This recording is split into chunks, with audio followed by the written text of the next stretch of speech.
और हमारे साथ रितिका लाइव है। रितिका,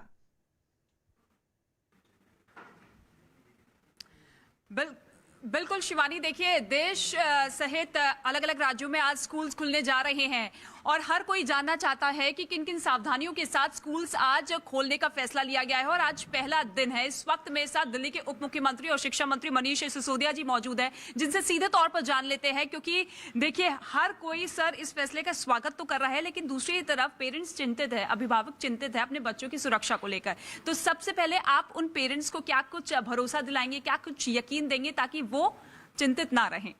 मैं सभी पेरेंट्स को कहना चाहता हूं कि डरे ना। स्कूल्स बहुत तैयारी के साथ अपने बच्चों का वेलकम करने के लिए तैयार हैं और जैसे आपके बच्चे हैं वैसे स्कूल के जो अथॉरिटीज़ हैं, हम लोग हैं, हमारे भी वही बच्चे हैं। तो पूरी कोशिश हमारी ये है कि मैक्सिमम सावधानी, जैसे आप अपने बच्चों को कहीं मार्केट में लेके चले जाते हैं, मॉल लेके जाते हैं, रेस्टोरेंट में खाना खिलाने लेके जाते हैं या किसी और फंक्शन में लेके जाते हैं, आप जितनी सावधानी बरतना चाहते हैं या बरतते हैं, लगभग उतनी ही सावधानी स्कूल खोलने में भी बरती जा रही है। इसलिए, और दूसरा इसके रिस्क भी समझें। डर है, डर इसलिए होना ज़रूरी है ताकि आप सावधान रहें।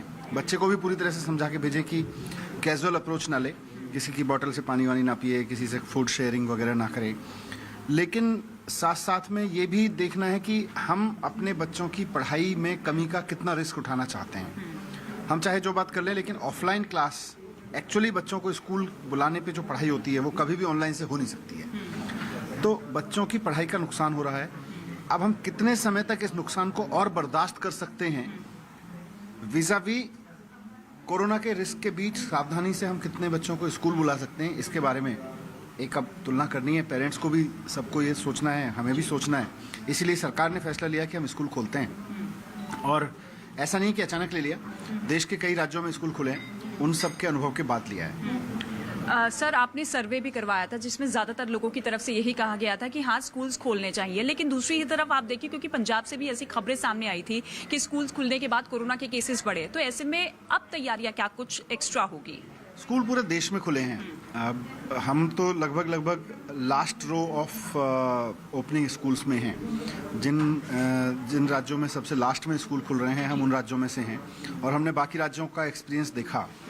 पंजाब से कुछ स्कूलों से खबरें आई, हो सकता है वहाँ कुछ चूक हुई होगी, पर पंजाब से भी लार्जली जहाँ 20-25 लाख बच्चे जा रहे हैं, वहाँ 25-30 या शायद 40 बच्चों के टोटल मिला के कोविड पॉजिटिव होने की बात आई थी। एक भी बच्चा नहीं होना चाहिए, लेकिन कहीं कोई चूक हुई होगी, उसकी वजह को समझने की ज़रूरत है। और बच्चों को, टीचर्स को, पेरेंट्स को भी समझा के भेजने की ज़रूरत है अपने बच्चों को, और हमारी तरफ से भी पूरी सख्ती रहे। इससे फिर होगा नहीं, क्योंकि बाकी राज्यों में भी, पूरे दुनिया में स्कूल खुल रहे हैं धीरे धीरे। तो मैं कहूँगा थोड़ा सा रिस्क तो है, लेकिन ये कड़ा रिस्क, ये रिस्क थोड़ा सा बच्चों की पढ़ाई की कीमत को समझते हुए लेना ज़रूरी है। सर देखिए, सितंबर को लेकर ही अलर्ट जारी किया गया था। एक्सपर्ट्स की तरफ से राय सामने आई थी कि जो थर्ड वेव है वो इसी महीने हिट करेगी। तो ऐसे में आपको नहीं लगता है कि ये समय जो था बहुत क्रूशियल है, क्योंकि अभी थर्ड वेव आना बाकी है जिसका सीधा असर बच्चों पर होगा? देखिए, थर्ड वेव तो आएगी कि नहीं आएगी, लेकिन पढ़ाई के नुकसान की वेव में तो सारे बच्चे बह जा रहे हैं। हम भी समझते हैं कि एक वेव आएगी, ऐसा एक्सपर्ट्स का भी कहना है। पर जब आएगी, स्कूल तो एक दिन में बंद किए जा सकते हैं। आज दिल्ली के डेटा को आप देखें तो रोज़ाना 15, 20, 25, 30, मैक्सिमम 35 केस तक आ रहे हैं। 40 किसी दिन हो गए। डेथ्स खत्म हो गई हैं। जितने केसेस आ रहे हैं उनमें से हॉस्पिटलाइजेशन बहुत कम लोग हो जा रहे हैं। तो ऐसे में कह सकते हैं कि कोरोना काफ़ी हद तक नियंत्रण में है। I think it was the right time to push the button. सब एक्सपर्ट्स ने भी यही कहा कि अब हम कितने दिन और बच्चों की पढ़ाई का नुकसान करते रहेंगे। थर्ड वेव की आशंका जैसे ही होगी, जैसे ही कोई मामले बढ़ने शुरू होंगे, ये एक दिन का डिसीजन है। आज स्कूल खुले हैं, कल बंद कर सकते हैं, आज शाम को बंद कर सकते हैं, रात को डिसीजन लिया जा सकता है, आधा घंटे के अंदर स्कूल बंद किए जा सकते हैं डिसीजन लेके। इसलिए हमें उसकी चिंता नहीं है। सर, टीचर्स और स्टाफ्स के वैक्सीनेशन को लेकर आप क्या कहेंगे? क्योंकि आपने भी कहा कि देखिए बहुत से गवर्नमेंट स्कूल्स हैं जिनके ज़्यादातर स्टाफ्स जो है वैक्सीनेट हो चुके हैं, लेकिन प्राइवेट स्कूल्स के स्टाफ्स अभी ज़्यादातर वैक्सीनेटेड नहीं हुए हैं। तो ऐसे में उसको लेकर क्या तैयारियाँ हैं? गवर्नमेंट स्कूल्स का तो लगभग 100% स्टाफ हमने वैक्सीनेट करा दिया है। प्राइवेट स्कूल से भी जो सूचनाएं मिली हैं लेटेस्ट, लगभग उनका 70% स्टाफ तो वैक्सीनेटेड हो चुका है और उनको हमने प्रायोरिटी पे रखा हुआ है। और हमने स्कूल्स को इंस्ट्रक्शन दिए हुए हैं कि कोई भी स्टाफ आपके स्कूल में बिना वैक्सीनेशन के ना हो, कम से कम फर्स्ट डोज तुरंत एडमिनिस्ट्रेट कराएं सबको, तो वैक्सीनेशन का भी प्रायोरिटी पर चल रहा है। सर, अभी बच्चों की वैक्सीन के ट्रायल को भी मंजूरी दी गई है, तो क्या इंतजार नहीं किया जा सकता था बच्चों के पहली डोज लगने तक का?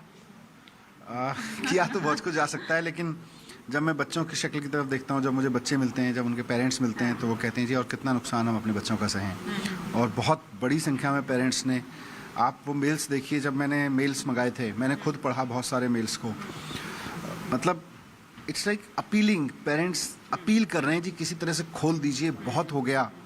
तो वो जो वर्ड्स हैं ना पेरेंट्स के, वो भी इको करते हैं कान में। तो आप मानकर चलते हैं कि जिस तरीके से इकोनॉमिक एक्टिविटी में हमें नुकसान हुआ है, उतना ही नुकसान एजुकेशन एक्टिविटीज़ में भी हुआ है हमें पिछले 2 साल में? नहीं, इकोनॉमिक एक्टिविटीज़ तो बहुत नीचे गई, और पढ़ाई तो बिल्कुल, इकोनॉमिक एक्टिविटी तो फिर भी बीच बीच में मार्केट खुले तो संभलने की कोशिश ही, पढ़ाई तो बिल्कुल नहीं, पढ़ाई तो बिल्कुल ऑनलाइन हो गई। और मतलब ऐसे बच्चे हैं जो नर्सरी केजी में आए, अब उन्होंने तो स्कूल ही नहीं देखा, उनका क्लास में प्रमोशन हो गया है। ऐसे बच्चे हैं जो किसी 1 साल या 2 साल के पोस्ट ग्रेजुएशन कोर्स में गए, उनका कितना नुकसान हो गया, उन्होंने कॉलेज ही नहीं देखा। 12वीं क्लास पढ़ के एक लड़की ग्रेजुएशन में आई, सेकंड ईयर में पढ़ रही है, अभी तक कॉलेज का मुंह नहीं देखा है उसने।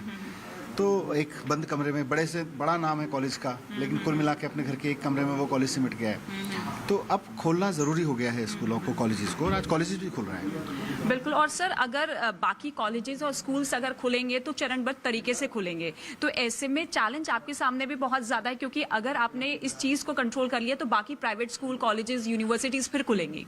नहीं, कॉलेजेस और यूनिवर्सिटीज़ को तो सबको अभी से खोलने के लिए कह दिया है। जो भी कॉलेज और यूनिवर्सिटी चाहते हैं और जहां बच्चे और स्टाफ तैयार है, वहां खोल देना चाहिए। हमारी तरफ से, सरकार की तरफ से कोई रेस्ट्रिक्शन नहीं है कॉलेजेस को खोलने पर, कोचिंग इंस्टीट्यूट्स को खोलने पर, 9वीं से 12वीं के स्कूल्स को खोलने पर। सर, बहुत सी ऐसी जगह है जहाँ पर रिसोर्सेज को बढ़ाया जाएगा, तो ऐसे में जो वो पैसा लगेगा, क्या वो वसूली बच्चों के पेरेंट्स से होगी?